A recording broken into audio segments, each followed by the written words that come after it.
Today we are going to be going over the quotient rule, and the quotient rule, much like the product rule, is a little bit more complicated than it would first appear, and it's just something that has to be memorized. We come up with a few of these little acronyms when you are combining two derivatives together. Remember when we talked about multiplying, you combine two together, then the derivative of one function affects the other, and the derivative of the other function affects that first function, which is where we have that f times g prime plus g times f prime. Very similar here. We start off with a similar feature of we're saying, okay, we know that we're starting off with that function g,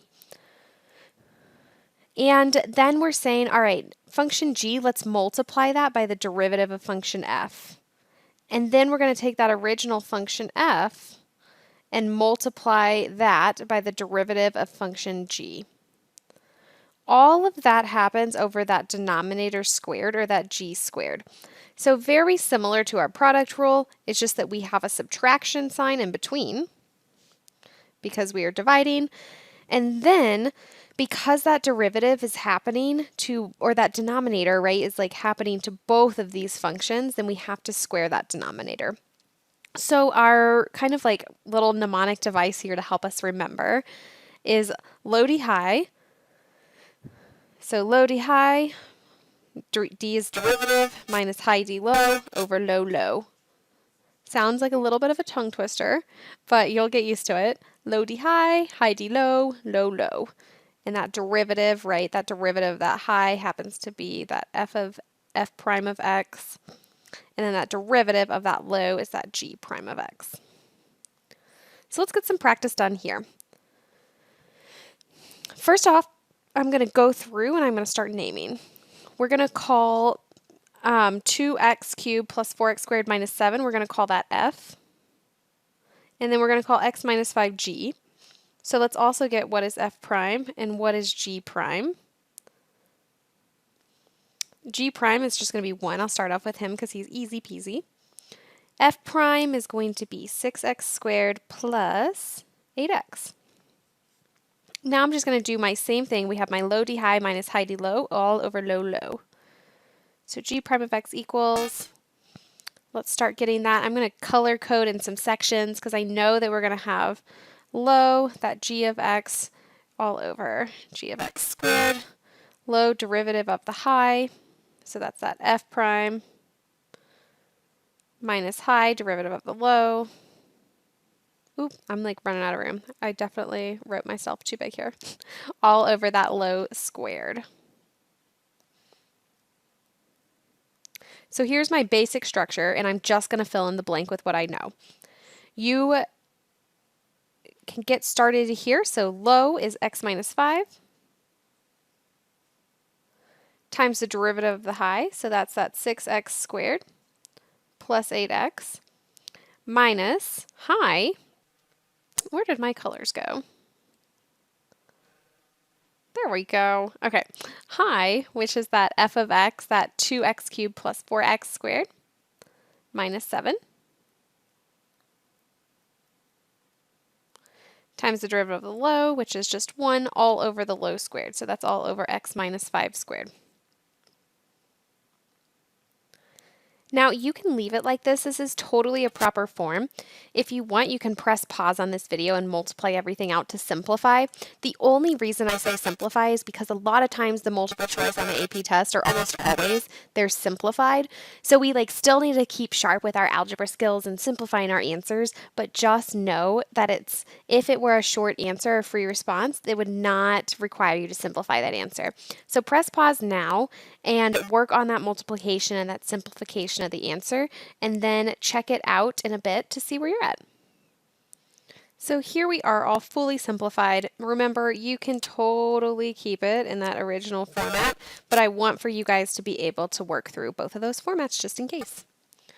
Let's look at letter B. Same thing here. I'm going to press pause, and I want for you guys to identify if this is going to be f and this is g, and I'm following that. Identify what f prime will be and what g prime will be, and let's get your function set up. Quick check to see that you did that correctly. If you did, excellent. If not, that's okay. Just check and fix it. that's what we do. Press pause again, and then check my setup. All right, quick check-in right here.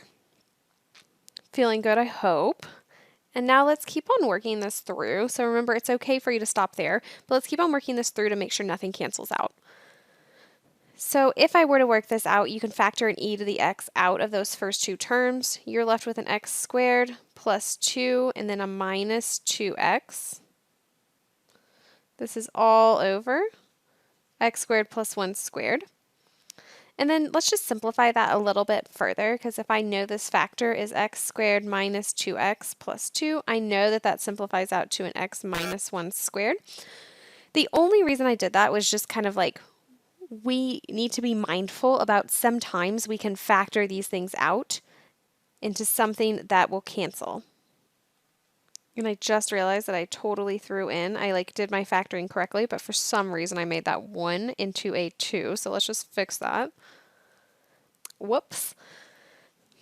X squared minus 2x plus 1. There we go. Good as new. So when I look at that, I notice, okay, nothing's canceling. So we're just going to write our solution as e to the x times x minus 1 squared all over x squared plus 1 squared. Put a box around it. Let's keep on looking at these last two right here. The quotient rule is something that the more you practice with it, the better you get. So right here we have a natural log. We have some more trig going on right here. I would love for you guys to take a look at this first guy and try to use your derivative rules that you've learned so far. And press pause and then see if you get the correct answer. And if you look and you're like, ooh, I didn't get the correct answer for both of those, then you are more than free to keep on watching. But if you check and you see that you got the correct answer, then you are done, move on, and you don't have to watch any more of this video. All right, here are our answers here. We have f prime equals x minus 2 minus x natural log of x all over x times x minus 2 squared. Whew, that's a mouthful. We also have the reason that x is in the denominator is because this 1 over x here, just FYI, don't freak out about that. And then we have as a full-blown solution for y prime, 1 plus the cosine of x after everything is simplified. Take a look here. See how you're feeling. If you were like, ooh, I need to stay on and get a little bit more practice, have a little bit more explanation, then stay through the end of this video.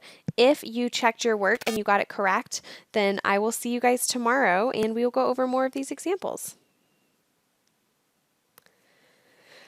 So if you are still here, that means that we are going to go over and get a little bit more practice on how do I use this quotient rule with these higher order derivatives. So I know that the derivative of natural log is 1 over x. I know the derivative of x minus 2 is 1. So when I'm getting this calculated, we're going to do that low d high minus high d low all over low low. So we have low, which is x minus 2, times the derivative of the high, which is 1 over x, minus high, natural log of x, times the derivative of the low, which is 1, all over the low squared. So back again, there's that color coding up there if you need to see that. We have low d high minus high d low all over low low. And keep on using color coding if that's something that you need to see all these pieces. Once I get to this point, we're just going to simplify from here. If you saw that that x was in the denominator earlier and you're like, ooh, how did that get there? Remember that when we're multiplying by a fraction, it's the same thing as dividing. So I can actually take this and I'm going to rewrite that denominator as x times x minus 2 squared, because technically there's still a 1 in this numerator, and that just kind of moved him down, so that way we're not dealing with like a fraction inside of a fraction. In the numerator, we still have an x minus 2, and then we have minus the natural log of x. Now, some of you might be thinking, oh, wait a second. I saw that there was an x coefficient by that natural log, and you're right, we have to throw that in. Now, let's talk about why we just did that. If you think about this denominator, it's being shared with both of these terms. That means that you cannot just say, oh, an x is automatically a denominator of that natural log of x, because that x is only a denominator of that x minus 2. So this would be an equivalent answer on the AP test, because that x divided by x will cancel out for this term, and then that 1 divided by x, right, that 1 coefficient divided by x for this term. So we're thinking out right here that this is going to leave you 1 over x, this is going to leave you x over x, which cancels out, and this will leave you that original 1 over x that we wanted. So this would be your final answer here, fully simplified. Remember that you can stop before, but the answer choice on the multiple choice of the AP test would most likely have this answer. Last but not least, we're dealing with some trig.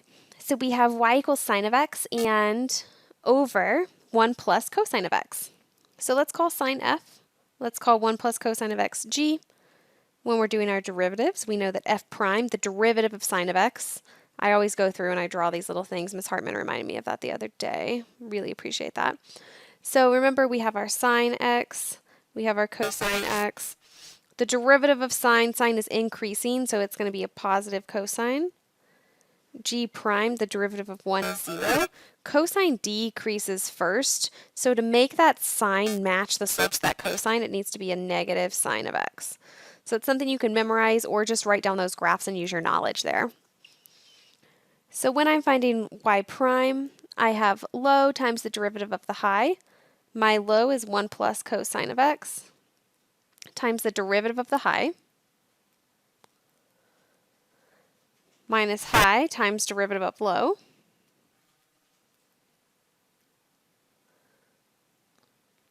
negative sine of x. I'm running into my graphs. All over that low value squared. So 1 plus cosine x squared. Let's keep on simplifying this out just to see where we're at. This cosine gets distributed and you're left with cosine of x plus cosine squared of x minus sine squared of x. Make sure that squared goes with the sine, not with the x, because we're saying that sine is happening twice to the x. All over 1 plus cosine of x squared. A little alarm in your head should go off. We're like, oh, hold on, I have seen this before. Cosine of x, plus sine of x, negative times negative. Making all kinds of little mistakes today. You may have seen that little alarm go off and you're like, oh wait, I know cosine of x plus sine of x. This is a trig identity. Remember when we're talking about, it had to do with Pythagorean theorem, right? Like a squared plus b squared. So this guy simplifies down to 1. So we can say cosine y prime equals cosine of x plus 1 over 1 plus cosine of x squared. Because there are two 1 plus cosine of x in the denominator and 1 in the numerator, one set's going to cancel out. So the purely simplified answer would be 1 over 1 plus cosine of x. Remember that any of these versions are correct, but this is the one that will be on your MC for your AP test. Guys, in summary, some few things to contemplate here. I want to work on this little last guy right here.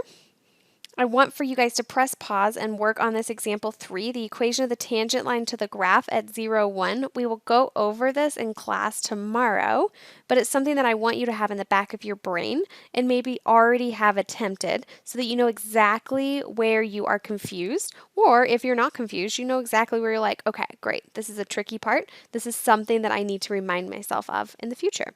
So I'm going to press pause here. I want you to press pause and get the equation of this tangent line. We already have our point 0, 1, so I already know it's going to be y minus 1 equals something times x minus 1.